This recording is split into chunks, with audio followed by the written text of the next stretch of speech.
very dangerous person. And I'm going to tell you, what is this look of bewilderment? You're charged with aggravated robbery. You're charged with retaliation, and now you pick up 2 other cases? I'm going to do everything in my power to protect the public. And I'm going to tell you now, if that means having to stick your bonds at $50,000, I will do it in a heartbeat. I'm going to put a whole host of conditions on you. I don't know if you're going to get out, but if you do, you violate one small thing, you will be staying with me. Do you understand?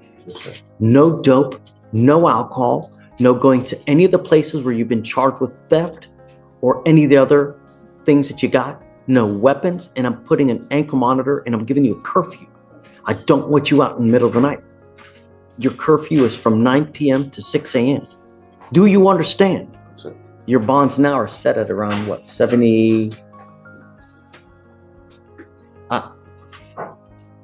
Who's representing? Shreya's representative. Yeah, Oh, Josh. no, Josh, he stepped out because it was just coming out to sign the I can conditions. step in. No, I think his bonds are wholly insufficient. His criminal mischief is at 1,000. His theft is at $800. That's just, and he's charged with aggravated robbery and a retaliation. I don't think so. That's like, that's, yeah. I'm gonna need. So what we'll do is I'm gonna roll him to tomorrow, and we'll talk with Josh tomorrow. But I now find that your bonds are wholly insufficient. You're way too dangerous, man. Way too dangerous. You need to wait on the bond conditions then?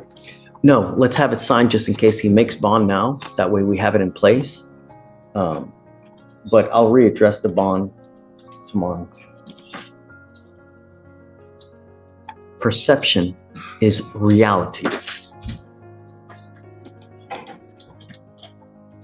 So you're wanted out of Kern, California for willful cruelty to a child.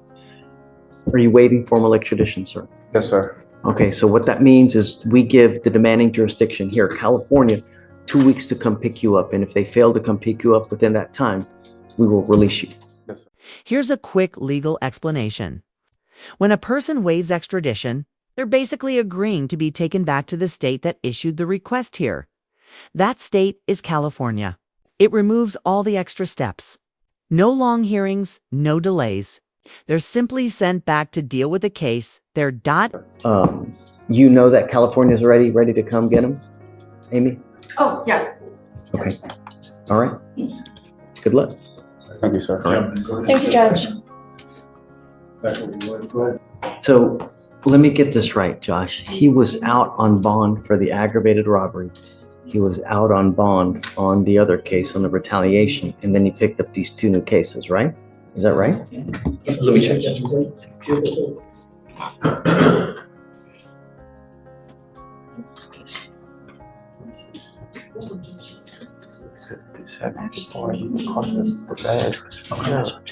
I think he was out on bond for the ag rob, and then, Oh, the Picked up. ag loss from May. yes.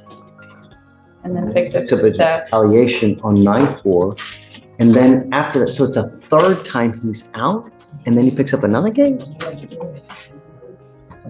These allegations, Judge, are from August of this year. The 2 cases in this court. Yes. Let me see. It was after the ag rob and before the retaliation. All right, so the retaliation is September 3rd.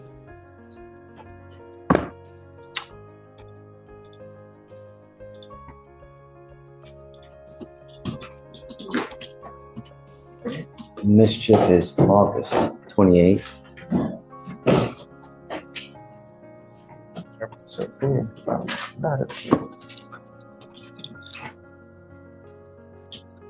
Theft is August 8th, 28th as well. As soon as I found out I had the warrant, I told myself that.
Okay, so let's talk about this. So,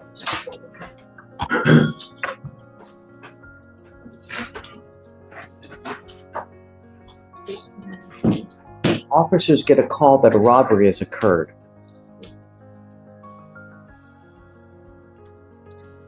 Complainant stated to officers two defendants later identified as defendant Marshall and defendant Ronald Waters, which was our other defendant from the other day, right?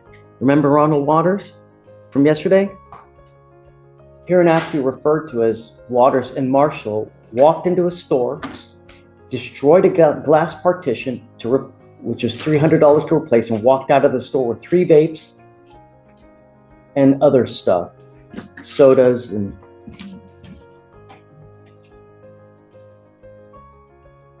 complainant stated both defendants walked in at the same time. Waters came up to the counter stating he wanted to purchase a t-shirt located behind the counter. While that was happening, Marshall attempted to come behind the counter, but the complainant was able to stop him. He reported that Marshall then came around to the front of the counter where Waters was, that he was distracted by Waters, who purchased a t-shirt, opened the packaged shirt, and seconds later wanted a refund, which he gave him the refund. Complainant reported that as that was happening, Marshall used his hands to mess with the glass partition, heard the glass breaking, grabbed 3 watt. A second so, they broke through a glass divider, took vape products, and then walked off with drinks like it was nothing. That's a serious situation. And just to be clear, actions like this can carry real legal consequences. Even smaller items can lead to major charges when property damage is involved. More details coming up. vape pens, other things, and ran out the store without any attempt to pay.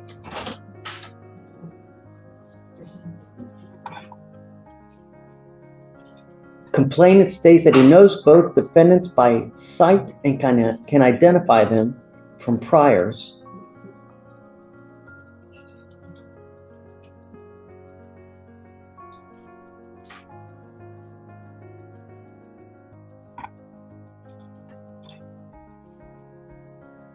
So while being out on all that, on the aggravated robbery, in that one, what do we have? Did he hold someone up? Background. Yeah, let's see how dangerous Mr. Marshall really is. Allegedly. So the complaining witness was a delivery man for Domino's. I believe he made a delivery to the co-defendant in that case. The complaining witness said he felt something wasn't right and told the co-defendant to just pay him half so he could leave. The co-defendant pulled out a handgun, pointed it at the complaining witness, and demanded the pizza. The complaining witness noticed this defendant by his vehicle at that point and observed defendant Marshall open his front passenger door, reach in and steal a fanny pack that held his cell phone. So this defendant Part of the offense. He's not the one with the actual. He was not the one pointing the gun, this judge.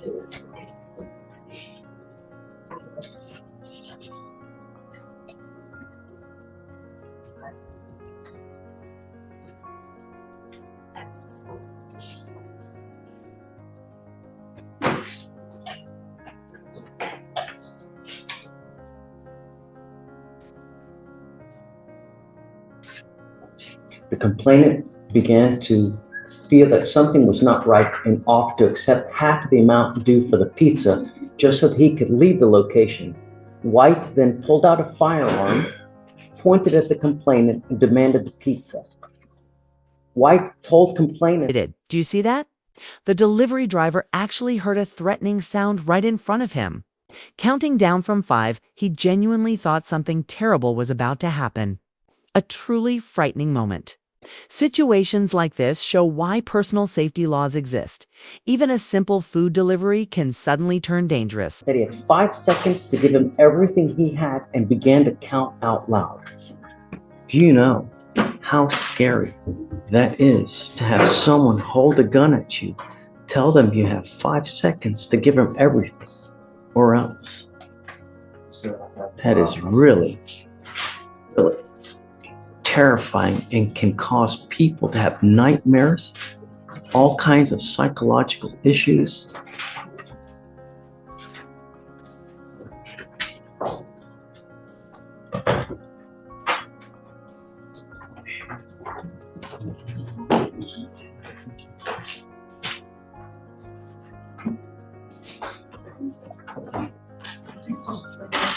God. When defendant White reached his 5-second countdown, the complainant stated that he saw defendant White attempting to pull the trigger and could hear a clicking sound. It was at that moment the complainant was fearing for his life.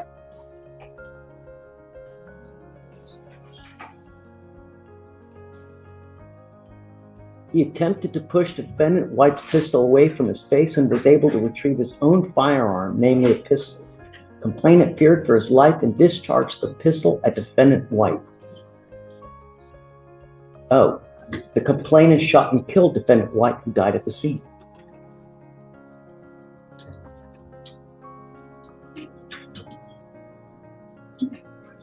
Complainant stated the defendant Marshall ran off with his property and the complainant drove to a safe location before calling the police.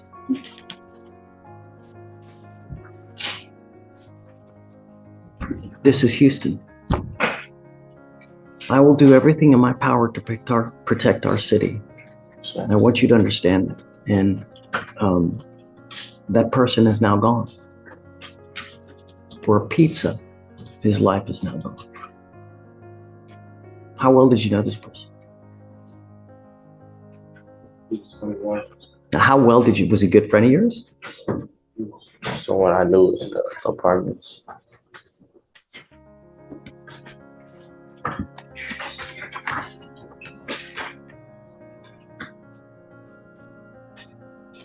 I'm going to make each of your bonds $3,500, Mr. Marshall. I want you to understand that if you are able to make bond, I'm putting a whole host of conditions on you. I will understand. Don't be a danger to our city. You have but one life. Stop. You have but one life. You know, when it's gone forever. And it's so very, very short. So heed the advice, because I'm not giving you any more warnings. Do you understand? Okay. Thanks, Steve. Thank you.